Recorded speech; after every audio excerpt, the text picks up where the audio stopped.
Every life has a story, and every story is worth sharing. Your story, my story, and our story speak of victory and defeat, joy and sorrow, resilience and vulnerability. They are not just our story, they are Christ's story in us. They are Kingdom Stories from Down Under. You know, you meet sometimes somebody that you just like from the first moment. Well, I met Amit and I just liked him and we spoke, and then we what did we do? What did we do? Probably ate or drank something. No, you gave me a book. You gave me an ebook. I was searching for an ebook. Ah, yes, there you go. Pagan, what is it? Pagan Christianity? Yes. Is it pagan Christianity? Yeah. That's right. Barnes. Yeah. Yeah, because I couldn't get it anywhere. Yeah. It's funny, in the bookstores, they didn't have it locally. Oh, man. So you helped me out. There you go. That's the introduction. Normally I give it a big pitch, but that's it. Here we can be a bit cooler. Listen, when you walk into a room, you sit down at the table, and everyone looks at you and they say, Amit, what do you do? What do you say to them? How do you introduce yourself? Oh, I say to them that I have one wife and 4 children. Okay. That's my focus. Yeah. And my personal desire is to see others recognise that the kingdom of God is worth living and dying for. Even if it's not a Christian setting? Yeah, so at the local footy club, I probably wouldn't go there. No. A lot of people, I'll talk about the family first and foremost. Yeah. And then I'll mention the organisation that I get to work with, which is Compassion. Yes. And they usually say, Compassion, what's Compassion all about? Yeah. And so I'll say, look, we focus on serving local churches in developing countries to see children released from poverty. That's what I get to spend my time doing. Wonderful. And then the conversation usually goes from there. So everything to do with you revolves around children, youth, young adults, teenagers. Yeah. So much. Yeah. And you've gone into that area for a big chunk of your life, for teenagers. Yeah. But now, with Compassion, you're focusing obviously on smaller children. Yeah. But you haven't lost touch with the young adults, are you? No, not at all. But I mean, we in Compassion, we work with children up to the age of 18 and sometimes beyond. Yeah. So because the work of Compassion is really on the ground in those developing countries, I don't get to be a part of that side of the expression of the ministry. So I get to spend my time, say here, we're isolated to Perth at the moment. We can't really travel anywhere else. But I get to spend my time with communities of people and organisations that want to be a part of what Compassion is doing. And so I still find a lot of my time is spending time with youth groups and young adult groups and in schools and at churches. So you present Compassion in schools as well? We do, yeah. There's quite a number of schools. For partnership? Or... Yeah, there's many varieties. Sometimes it's because schools have a partnership with Compassion. Sometimes it's schools want their kids to know about the needs that are in the world. Yep. And so we get to come and share some of the stories from the field and the work that we do and what inspires us. And sometimes it's, they're wanting just something fresh and different. And so we're able to serve them in that way. So you're full-time with Compassion at the moment? I am, as a relational manager? Yes, that's right. Yep, right. Full-time. What does Steve do? I don't know. That's a good question. What does Steve do? No, he's also full-time with the ministry. Hopefully you can get him on the show and he can share a little bit later on. Yeah, I will. I am. The work that he's he actually does. booked in. But we work Both very, very closely together. Okay. Yeah. So do you visit churches as well, or he visits churches, or both of you visit churches? Yeah, I think we would both do. In some of Steve's more focused work that he's doing now, he's not so much in the churches. Yeah. Where I would spend a lot of my time in the churches. Okay. And in community groups. But we still work very, very closely We had together. Steve here, and obviously we've known of Compassion for many years. Yeah, and Imanora are great supporters. Yeah. And we were surprised that we had such a great response from a small community here. Okay. Percentage-wise, it was, big. Yeah. But, How good. Yeah, it was good. We just actually received some letters from our sponsored children. We have 3 children of our own. The 4th one is on its way. Yeah, okay. So I'm going to catch up with you. You can't run away from me. And we at the moment we sponsor 3 kids. Yeah, in Indonesia. Okay. And we received recently we just received some drawings from them and letters from them. Beautiful. It's fantastic because our kids draw and then they send it to them. So, and sometimes we pray for them. And it's just beautiful. Yeah, I mean, and you would know this from the relationship that you have, but the need that is out there is so great. Oh. You know, and especially with what COVID has brought to a lot of the developing countries. Yeah. We just don't know the half of it, bro. Yeah. Yeah. I have a heart for Indonesia because I've been there many times. You know, Okay. since 2005 we've been going there. Yeah. In tribal communities. Okay. Wow. So we sponsor churches, schools there, evangelists, pastors. So I've been there almost every year. Wow. Until recently.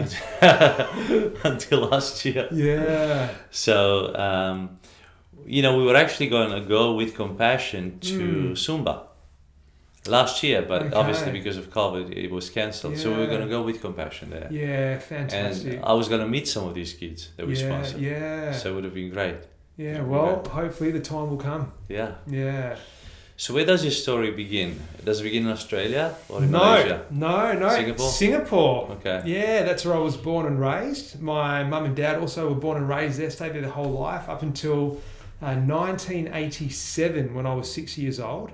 And mum and dad made the move to Perth here in Western Australia. How many of you in the family? Just my sister and I and mum and dad, so the four of us. So sister older, younger? 2 years older. Okay. Close bond? Yeah, she's fantastic. Unfortunately, she got all the brains and the sporting abilities. All the genes went to the firstborn. Sporting abilities. She's amazing, man. Honestly, she's amazing. What does she play? Whatever she wants. So she just dominates at it. Okay. It's really annoying. She still plays? She does. Yeah, she's doing a lot of like gym work now just for strength. Yeah. But she was like a very, very good netballer. She did swimming. She was amazing at track and field. She was really good at basketball. Like honestly, it was really frustrating. T-ball.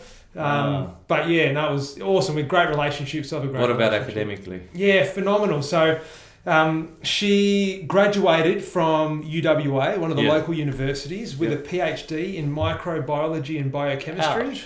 Yeah, I know. Yeah, I think the book what she did as her final dissertation is still used as a reference book in the library there. Like, it's an amazing piece of work. Wow. I made it to the acknowledgement section. Oh, that's yeah, great. I'll take That's that. great. You're in the book. I made it in the book. I made it in the book. But yeah, no, she's amazing, man. She's a real gift. Yeah. So, who promoted sports and this sort of in academics in the family? Your parents? Yeah. So mum is one of 8, so very big family. Yeah. And with the way that their side of the family, or that side of the family, made their way to Singapore, you know, it wasn't really high society stuff. They made their way actually illegally to Singapore. They were originally from West Pakistan. Yes. So the story that I've been told is they made their way as refugees through a place called St. John's Island to get to Singapore. Okay. And on my dad's side of the family, they made their way to Singapore because my dad's father actually worked for the British Navy. Yes. So he was posted there as part of the whole colonial setup and everything else. And so mum's family is just like a real story of just struggle of what my grandparents on that side of the family did to get all of her siblings, you know, through schooling and business and everything else. And now each one of those 8 are extremely influential people, you know, within their spheres of society where they find themselves. Wow. Quite phenomenal, really. Yeah. We've got aunties that have run TV shows. We've got uncles that have worked at very high levels of government. One is still the Brigadier General of the Singapore Army. Whoa. Like, they're doctors and lawyers. Like, it's phenomenal to see what my grandparents did to provide that platform for my uncles and aunties. Yes. It's an amazing story. And on my dad's side, his dad went back to India to sell a whole lot of the family land holdings and then settle in Singapore. Yes. But his father actually never made his way back to Singapore. So as far as we know, his life was taken while he was in India, wanting to get rid of the family land holdings. And so none of the assets passed through. Yes, probably Some misfortune there. Yeah, yep. And so my dad left school at a very, very early age to take on a full-time trade to be able to support his family. So I think my dad left school when he was about 11 or 12 years old. Wow. And started working from that point to support his family. Yeah, in Singapore, yep. So air conditioning and refrigeration is what he's done since he was 12, man. Nice. Yep. And so my parents wanted to come to Perth. I think looking at where society was headed in Singapore, so focused on academic and having. And, you know, Mum had one of her brothers that was over here in Perth and was just looking at the lifestyle of his kids and them as a family. And she's like, I think I want that for my kids more than the rat race, Singapore. You know. And so the encouragement for sports and extracurricular stuff, it was like, this is the reason we came to Perth. Play footy. Well, basketball. But, you know, to have a childhood. To not be so caught up in tutoring and language studies and multiple instruments and academics, but actually just to go and play. Yeah.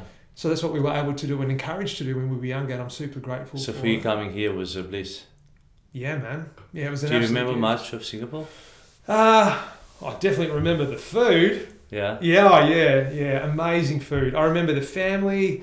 And we've gone back, you know, on and off because I've still got a lot of family there. But I've got nothing but fond memories of Singapore. Yeah. Great. Yeah. And you adjusted easy here? No, not at all. Not at all. So Hindu family, this is how I was raised. You were raised as a Hindu, they weren't Christian? No, not at all. Okay. No, not at all. Even your mum? The whole family, yeah. So and mum and dad were very... From Pakistan, usually they're Islam. Yeah, which is why they fled, because as a Hindu family in a Muslim majority area, they were experiencing some pretty severe persecution. Okay. So that's why they fled. Okay. So Hinduism on my mum's side, my dad and his family were practicing like Sikhs, so the other major religion. So he's from North India more? Yeah, so Punjab, that sort of area. But mum has always been, I guess, very spiritual, very that way inclined. Sure. Dad just work to support family. It's what he's done since he was a preteen.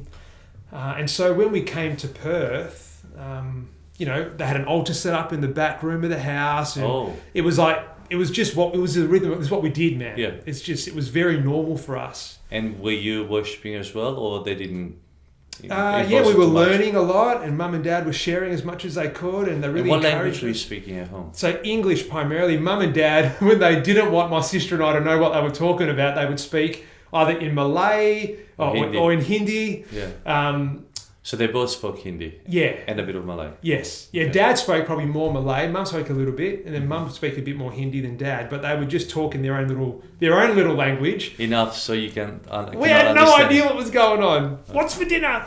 But that was us being raised. And then first coming to Perth, it wasn't easy at all. I remember this story my dad shared with me.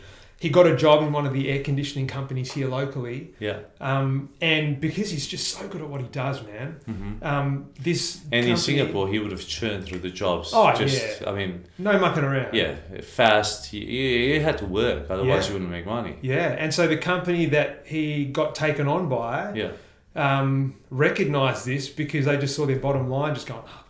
It was just like, this guy was a gift to them. Yeah. And so he got promoted very quickly, and got to the point where he was sort of, working towards administration, but sort of organising stuff. He was just so knowledgeable. Yeah. But there was this one incident at one of the first companies that he worked with, and the boss actually came to him and said, his name's Barg, B-H-A-G, like a pommy handbag, like a barg. Yeah. And so they actually said to him, like, I'll paraphrase, but mate, if you could just call yourself John, it'll just be easier for everyone. So he did? No, he quit on the spot. Oh. Yeah, he's like, offended. I don't need to change my name. I'm good at what I do. Why should I need to change my name for anyone? What's that all about? Just see you later. Left the company straight away. Dad's always been, he knows what he stands for. Yeah. And if you're going to come against that, we'll see you later. That's it. Yeah, no mucking around. Wow. So he left. And then Mum really struggled with the adjustment from Singapore to Perth. And then started struggling with a whole lot of mental health stuff as a result. So, No community, no friends. Got to the point where she'd actually decided that she was going to end it all. Oh. Yeah, so it got pretty bad, man. Yeah. Which is actually where I guess our family's journey towards the Christian faith actually started. Yeah. So. So at 6 you came here. Yep. Did you do any primary school in Singapore? Not that I can recall. No. No, my sister did, but I didn't go. Where did you go here? First school. First school was in Mandurah. Oh. Yes. Yeah, back in Mandurah. We were in Mandurah for about 9 months because that's where my uncle was that sponsored us to come across. Sure. And then we moved to a suburb called Thornley. Yeah. And then went to the local school, Yale Primary School. Nice. Went there and there you go. Nice. Yeah. And what sports were you playing at school? Basketball and footy would be the two main ones. Really loving basketball, yeah? Yeah, man. That's what I stayed with all the way through high school and played for a team. And Yeah. I played a lot and I loved it. Yeah. Had aspirations for it to be a career, but no, it didn't eventuate. But here we are. Yeah. Yeah. So what high school did you go to? Rehoboth was the high school that Christian, I went to. Yeah. Yep, it was a Christian high school. So by then, obviously, something has shifted in your parents that they took you to Rehoboth. Yeah. The big shift came when I was about 10 years old. So we'd been now in Australia for 4 years. Yeah. And Mum got to that stage, like I was saying, struggling with mental health, and it was like it wasn't going well. So the move here had a big impact on her. Huge. Yeah, huge impact. And so she decided, I'll share the story with you, but essentially as a good Asian housewife, she decided that I better go and load up the fridge and the freezer and the pantry before I go and do what I'm planning, so at least the family will have food. So she put my sister and I in the car and went down to the local Asian grocery store. Did the shopping? Did the shopping, mate. She was walking through, just getting stuff off the shelf into the trolleys and just crying, knowing this was going to be her final grocery shop. And then as she was doing that grocery shop, it was this Korean lady who just walked up to my mum out of the blue, just gave her a massive hug and just said, "Sister, you don't know who I am, but you just need to know that Jesus loves you." And Mum's like, "What are you talking about? Who's this Jesus?" And anyway, so Mum comes out of the shop with like a trolley full of groceries and this Korean lady. Yeah. And I'm like sitting in the car thinking, "Mate, you can buy anything at these places. Like, what's going on?" Yeah. Anyway, this Korean lady comes home with us. With you? Yeah. In a car? And every single day for 2 weeks straight, she's sitting in our living room just sharing the gospel with my mum. Oh. Look, I've never met this woman before. Yeah. And she never, besides the first interaction of you just need to know that Jesus loves you, the way that she unpacked that for my mum over the next 2 weeks was she described Jesus as light, love, and warmth. They're the three words. Warmth. Yeah. They're the three words that she used over and over again to describe who Jesus is. Anyway, 2 weeks straight, every single day in our living room. And then there's like a couple of days that go past and like she's not there. Yeah. And so Mum's like, "I've got to find this lady." I need the three. "Come on, what's going on?" So she's going back to the local grocery store. She's like, trying to describe this Korean lady. She's like short and Asian looking. Like that really narrows it down, Mum. Yeah. Like, she couldn't. It's an Asian grocery store. You're all short and Asian looking. But there was just no way to track her down. And so then there was 2 weeks where we had no contact with this woman at all. Yes. But Mum, over those first 2 weeks of discipleship, and then the 2 weeks of absence, during those 4 week period, like Mum's trajectory of improvement was just like off the charts, bro. Hey. It was amazing. And then there was this one night, and I remember it like I was there even right now as I'm sharing it with you. I love sharing this story because it brings me back into that moment. I wake up in the early hours of the morning to my mum screaming. Oh. So young fella, desperately in love with his mum, hearing this coming out of the room. It's like, what is going on? So I come out and Dad comes out in the room. It's like, "Mum will be fine. Just go back to bed." I'm like, "Man, Mum is not fine. Like, what's happening?" Anyway, it felt like an eternity, but it was only a couple of minutes. And then all of a sudden, the screaming stopped. Yeah. And Mum comes running out of the room through our small 3x1 house in Thornley. And all she's saying is, "I'm free. I'm free. I'm free." I'm like, "I'm scared. No, I'm not. What's going on?" And then, so that night passes. I wake up the next morning. I'm eating my Weet-Bix before school. And Mum's like, pretty much just dancing in the kitchen. Everything's different, man. And then there's a knock on the door. Korean lady. "Mate, there she is. We've been looking everywhere for her for the last 2 weeks, have not been able to track her down. Yeah. The morning after this episode, she's on our front doorstep again. Yeah. Son, is mum home? Can I see her? I'm like, of course. We've been looking everywhere. Where have you been? Come on in, come on in. So she comes and sits at the table. I'm still eating my Wheat Bix and mum's chatting away. And she looked like she'd been really sick, man. So I thought, maybe that's why she hasn't been here. She lost a lot of weight, was looking all gaunt and just didn't look well. And then she stops my mum and she says, sister, I'm so proud of you. You did it. Yeah. And she's like, did what? And then she recounts my mother's nightmare as if she was a fly on the wall. Oh. And so in my mum's dream, the big family, one of 8, and plus her mum and dad, she was being held onto by this now very influential family within Hindu, Indian, Singapore society, right? Yes.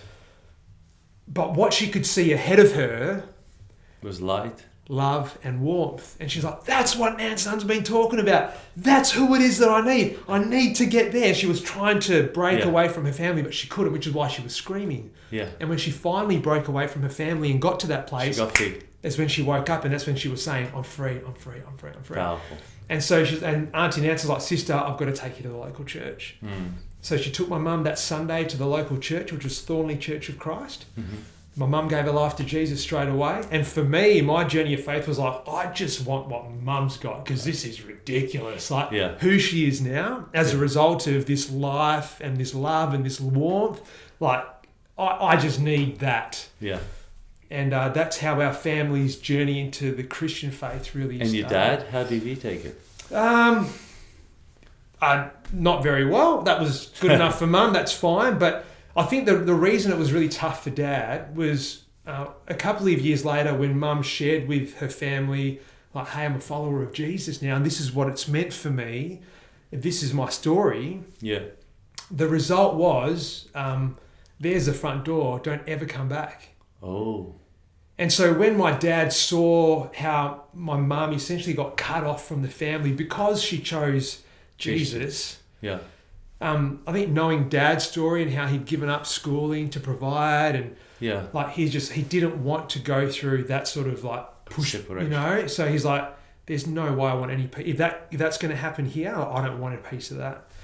And so it was many years before dad got to that point of he himself saying, there is no other way. He did get to that point, but it was many, many years later. Yeah. That's wonderful. And when did you surrender? How old were you? Do you remember? Yeah, man, I was 10 years old. Oh, then? Yeah, it was right then. It was like literally like a month later.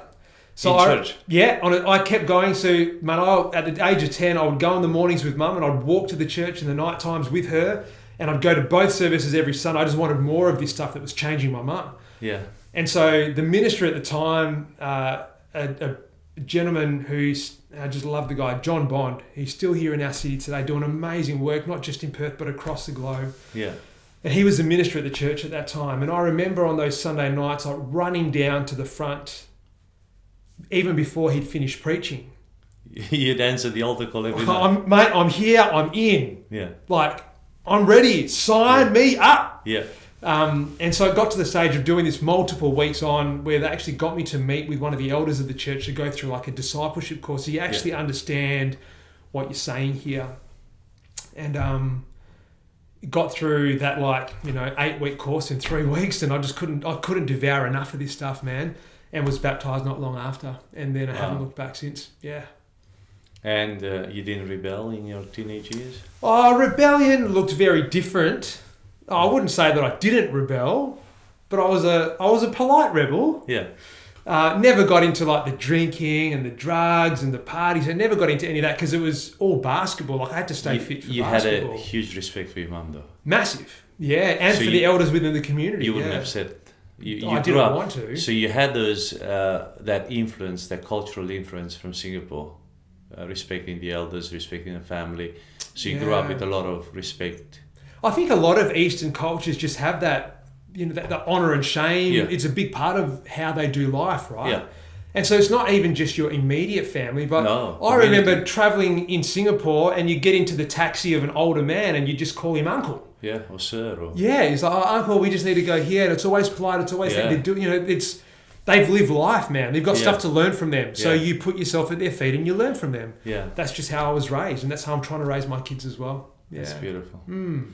So, when you finished high school, you went to uni? I did. I went straight to university, from high school. Okay. Yeah. What did you study? Education. Yeah, I did secondary education and accounting at Curtin University. Mm-hmm. Yeah. Why accounting? Well, I was running my first business as I was going through uni, and Dad's always been one to, how does he say it? If you need to pay someone to do something, you should just learn to do it yourself so you can do it yourself. That's right. So going through the business stuff and knowing all the back end that needed to be happening, I'm like, well, I've got to learn this for myself, don't I? So that was a big motivation. But also, when I actually went to university, I went to enroll to be a phys ed teacher. Okay.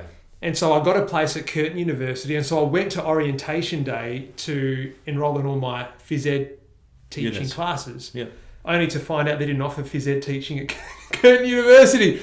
I did my research well. And so I went in the morning to become a phys ed teacher, and I came home in the afternoon knowing that I was going to do a double degree in education and accounting. And Mum and Dad were quite surprised. But they were happy. Oh, there you go. That's the story. Yeah. Yeah. Yeah. So I was working at the local cinemas and trying to get this business up and running and studying at uni full time. I imported and exported skateboards and clothing for 3 specific labels based in the US. To Australia? Yeah. Yep. So I had the distribution contracts. What were you exporting from here? So we were importing the goods. So usually the clothing would all get made in Thailand. Yeah. And so we would just get it on consignment through Thailand. Sure. And then we had the contracts for all of those 3 companies for Australasia. Mm-hmm. So you were exporting in the region? Well, trying to, sending out samples and trying to get business up and going. And so I signed the distribution contracts for 7 years with those labels. Yeah. And then, just had a crack, man. So ran that for a few years. And then when I finished university, managed to close that business off and hand the contracts on to another group. And then started my teaching degree in my teaching career in 2003. Teaching in high schools? Yeah, yep. Nice. Yeah. And then, when did you meet your wife? When I was 10 years old. Everything happened at the age of 10, man. So we've been together for 30 years now. Yeah. Yeah, only girlfriend I've ever had. Married for 20, but been together for 30. Married in 2004, so this year will be 17 years, December 27. Will be 17 years. So you met her when you were 10 at church or where? We had met at church, but the penny dropped for me on a particular Saturday morning. My mum used to do cleaning jobs to help get some extra money for the family. And so we would go and hang out with this other family that we'd met at the church because they had kids similar age as my sister and I.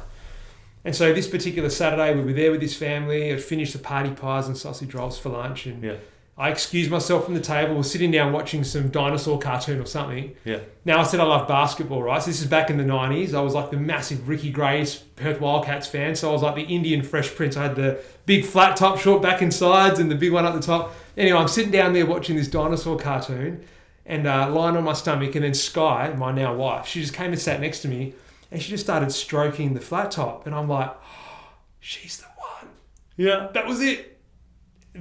I just knew. And so that Saturday, before I left, I wrote my very first love letter and I gave it to her on that Saturday. And there's just been no looking back since, man. She became your girlfriend at the age of... No.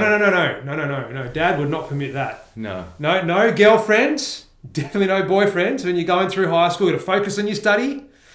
Once you get into university, then we can have a conversation. So, I waited.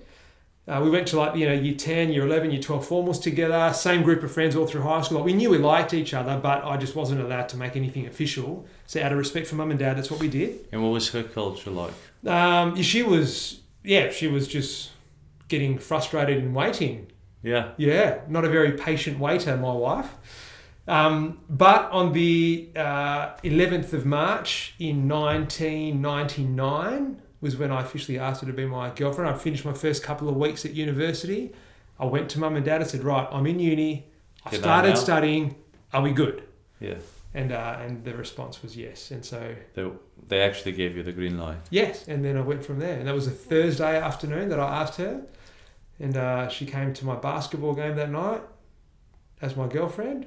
And 5 years later, we got engaged. And then we got married. And then we've travelled together and we've ministered together. We still do. And 4 kids together and just creating an adventure together. How old are the children? My eldest is 13. Okay. And I've got 2 boys that are very close in age. One will be turning 11 in August, one just turned 9, and then another girl, 6. So girl, boys, girl. Yep. Girls are the bookends, boys sandwich in the middle. Nice. Beautiful. Wow. So that's the family. That is a beautiful family. Yeah. And where do you serve at the moment? What church are you in? So we are part of Red Door Community Church. At Coburn? In Coburn, yeah. Yep, so we're part of the family there. Nice.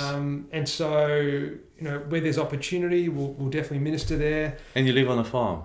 Oh, 5 acres, Oakford. Yeah. We live on some property. You've done your research, man. No, I haven't. Hey, what's going on here? No, I think I saw a video or something of you doing push-ups or something. During COVID or something. Yeah, I think I did do some push-ups during. There was a lot of things that happened during COVID. So I think you mentioned that you're on a farm or something. Yeah. No, we're on 5 acres out there and absolutely love it, man. It's beautiful. Yeah. It's nice. Yeah. It's a long drive from here, though. A lot of maintenance? You got to cut the lawns, or there's not much lawns? No, there's a fair bit of lawn, but I love it. Honestly, it's about a couple of hours a week. Yeah. For everything, and if you keep on top of it all, just on a ride-on lawnmower. Yeah. I get my cowboy on, get the big sombrero out there, and off I go. Yeah. But if you just keep, it's like anything, man. If you can just maintain, if you're disciplined with your maintenance, then there's not usually big issues that have to be dealt with. You can sort of. And you've got a hobby shed, a man's cave. Yes. Yeah. Yes. And the boys are in there with you. Yes. Basketball court. Yes, we've just painted. No, it was just it's like up to about a 3-point line. But we've just spent the last holidays painting the keyway and the 3-point line and all that sort of stuff. So we've done that. Are they into basketball as well? One of the boys is. Mm-hmm. Yeah. One of them's extremely sporty. And the other one is just extremely creative. You get him in front of the camera or doing like gymnastics or any of that sort of stuff, and he's just like a pig in mud. So they're all of them love their music. So what do they play?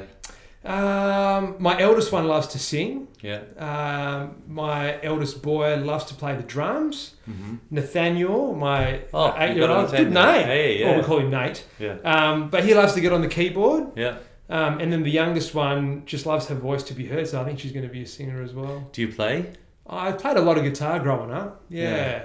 Nice. So we've got So there's a bit of worship and music going on in your home? Yeah, all the time. Yeah? All the time. It's alive. It is, man. That's good. Yeah. And the birds in the morning, how are you handling those? Yeah, it's noisy. The crows. I love it though. 4 o'clock, 4:30. Even just this one, I'll show you a photo afterwards, but just even, I went on a walk this morning with our dog and just coming back and just the low cloud that was hanging there, but then the sun that was breaking through, and you see the rays through the trees. And I love mornings. Oh man, it's just glorious. I'm a morning person in a sense. I think so many people miss out the most beautiful time of the day, the sunrise. Yeah, I agree. And on a farm, obviously, it's exponentially nice. Yeah, it's beautiful. We've got a big kitchen and doors in our, a big window and doors in our kitchen. Yeah. So we just have just views outside. I tell the kids my favourite colour is the gold of the sun hitting the green of the leaves on the tree. Yeah. Whatever that colour is, that's my favourite.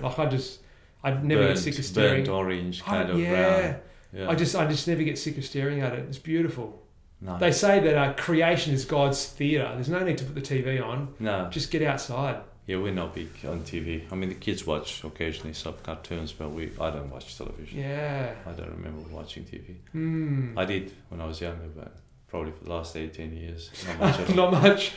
No. That's good. Yeah. That's good. I do miss a bit of soccer, though. Soccer's your thing, hey? Yeah. I mean, you grew up in Europe, What's your team? In England? Yeah. Arsenal. Okay. They're not doing that well. Okay. Yeah. That's all right. Yeah.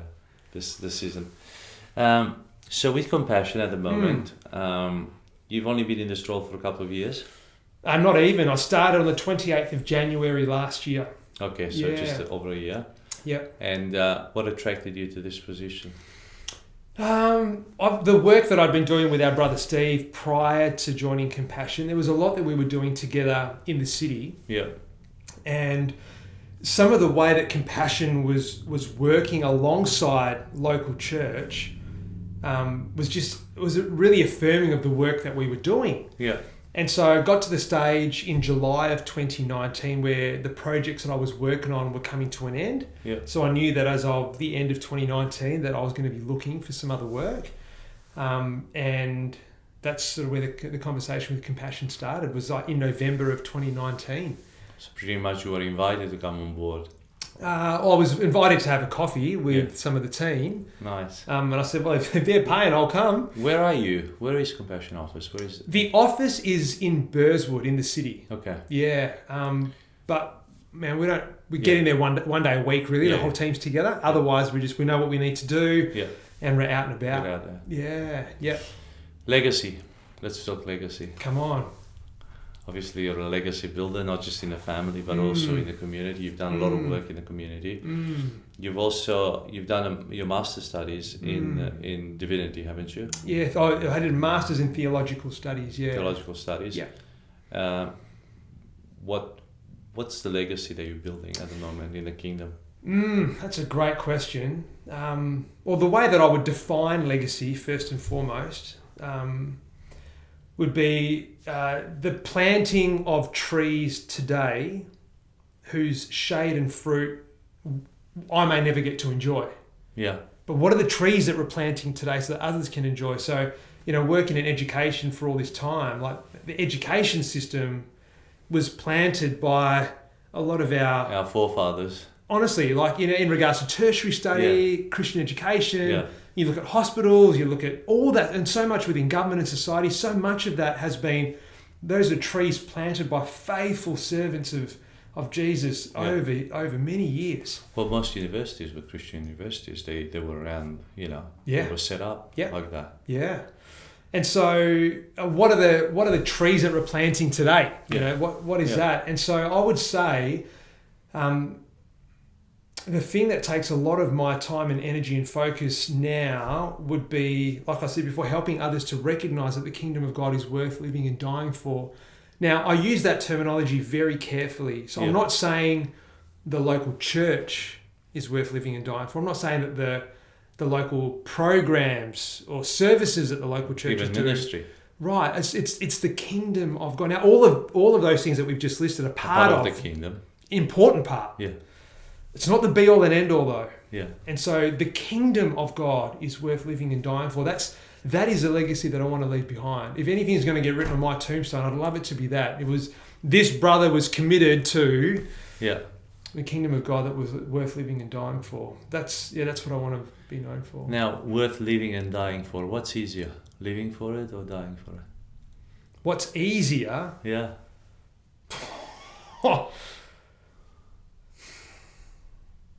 I don't know. I don't think any of it is easy. Of course it's not. But a lot of people would rather die for Christ than live for Christ.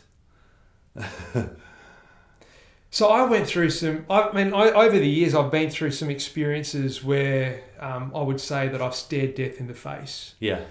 The first of which I can remember. And that is one of the greatest gifts you can get in this life, on this side of eternity.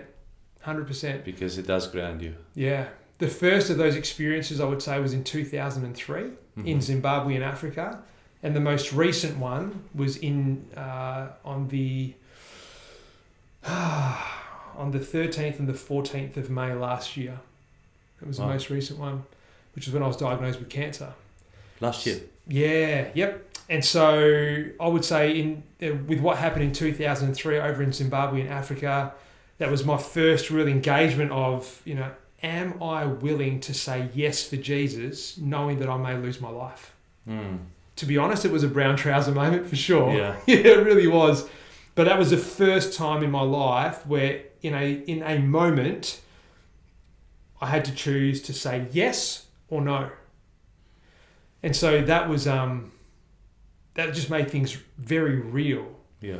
And then last year in May with what's transpired and what continues to transpire, again, it's this recognition of like what really is important here. Yeah. And so the question of legacy came up, and I remember on the Monday, which was the 18th of May, walking down our driveway to go to my dad's car because he was taking me in for surgery 3.5 days after being diagnosed.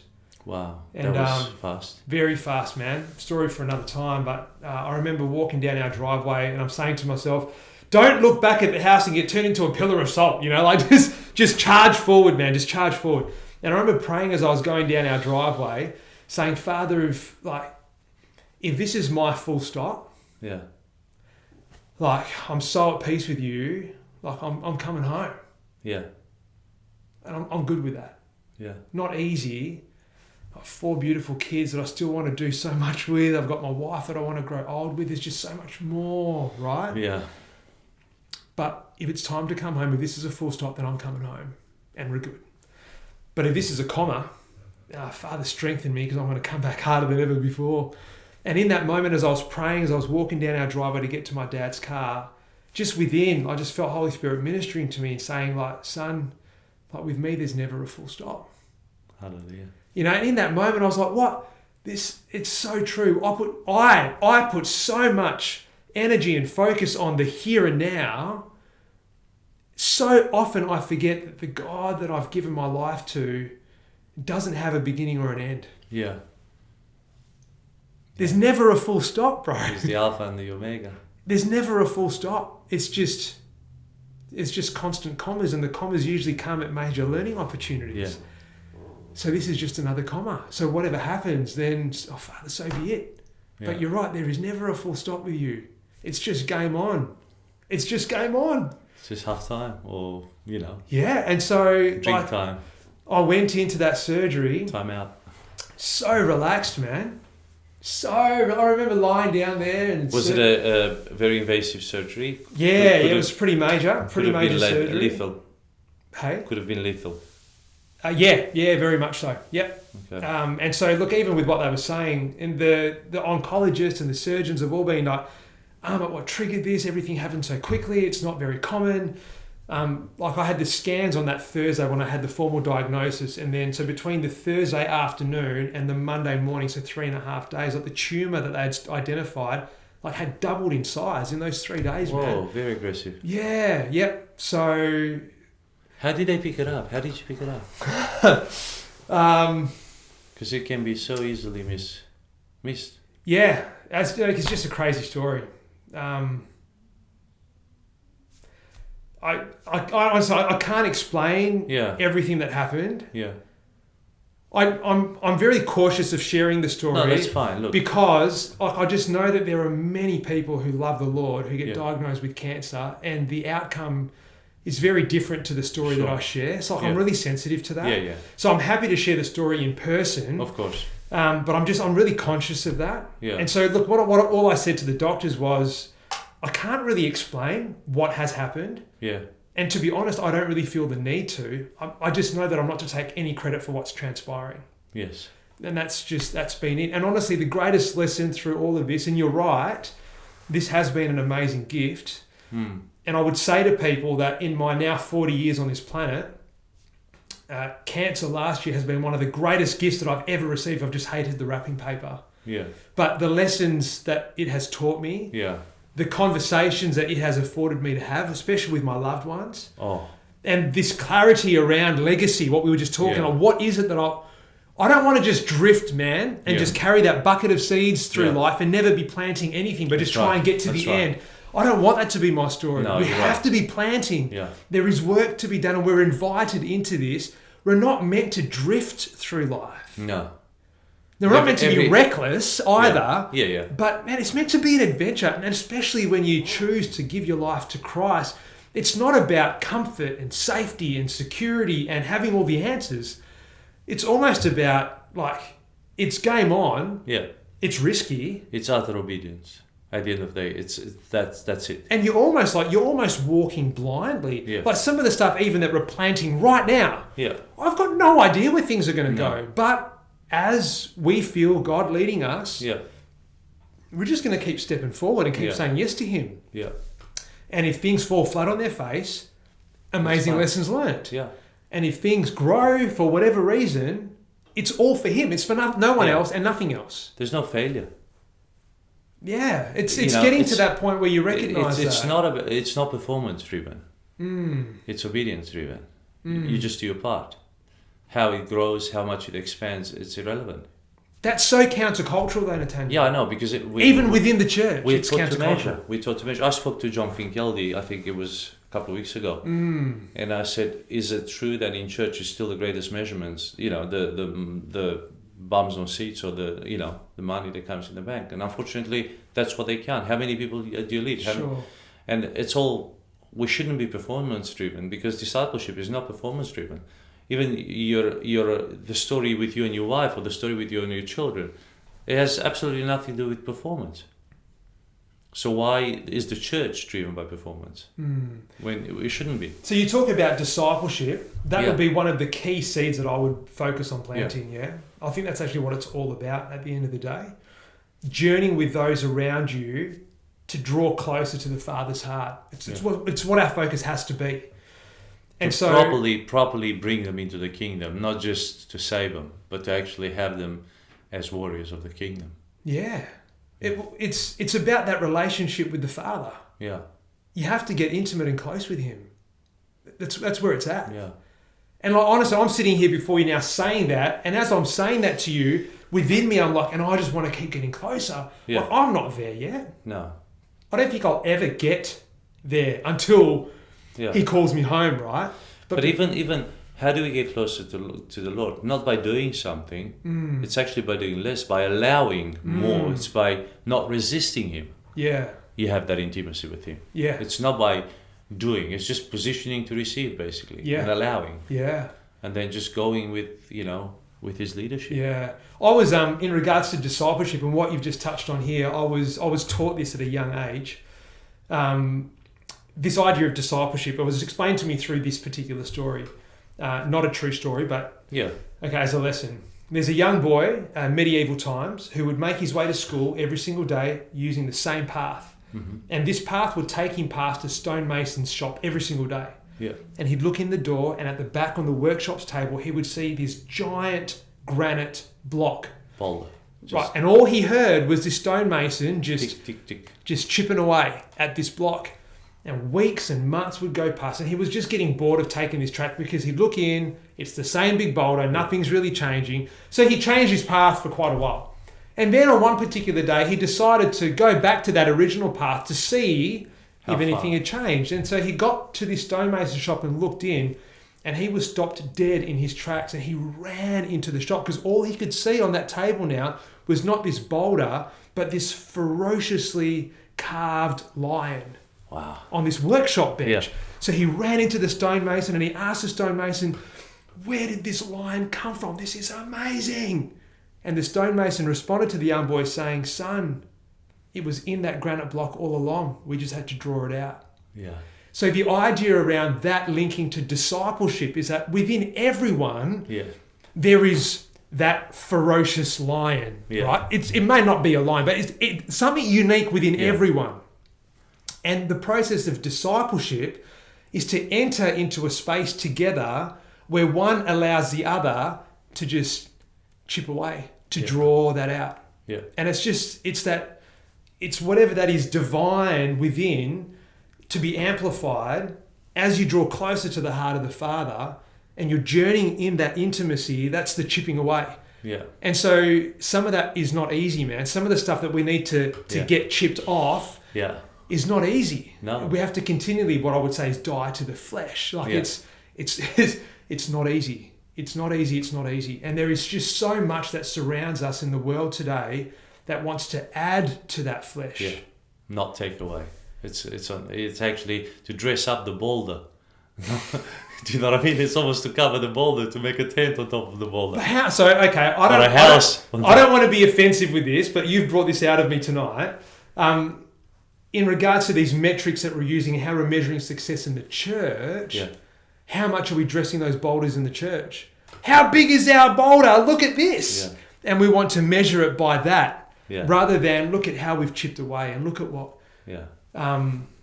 So it just, I do believe that things need to change. Yeah. And I say that with the greatest of love and respect, because it is the church that my Saviour died for and rose again and ascended. Like it's all for the bride. Yeah. So I say this with the utmost of respect. And it's because of that love that I have for the bride that I just refuse to let the status quo be. Yeah. There's so... That's why you had pagan Christianity in your library. It's an amazing text. But there's all these, as we journey towards that point, I don't know where it is we need to land. I don't know. Yeah. What I do know is where we are right now is not where we should stay. No. So my commitment to brothers and sisters out there, anyone who's listening to this, is I want to journey as a family from where we are now to where the Father wants us to be. Mm-hmm. And what that looks like, I'm not 100% sure. I've got some ideas. Yeah. I'll throw them out there. Yeah. I'm sure others have got ideas. I want to listen to them. And those will change. 100% they will. Yeah. They will, but for sure. It's a start. Yeah. And I think the key is, I often, ask this, I ask people this about legacy building, but I think it's not so much about what you build, it's more about what you shift. What do you shift in this patch of history that you are here on this earth? As you said, what trees do you plant? What do you shift? How do you change the landscape of society or of family life or compassion or this church? And it's through bits and pieces like this. Nothing. I know that in the economy of God, nothing is wasted. Nothing is wasted. And there are people that just basically get up every morning, they watch those beautiful leaves in the sunrise, and they just go in the trenches and humbly work for the King. And they chisel away, they chip away. Come on. And I think that's what you're doing. Yeah. And that is absolutely beautiful. Thanks so much for sharing your story at Kingdom Stories from Down Under. Yeah, awesome. Thank you for your time and the opportunity to share. Beautiful. Well, you've heard an amazing story from Amit. What a beautiful journey, what a beautiful life. And just to have him here with us, alive and well, even though he's battled one of the ugliest diseases that exists out there.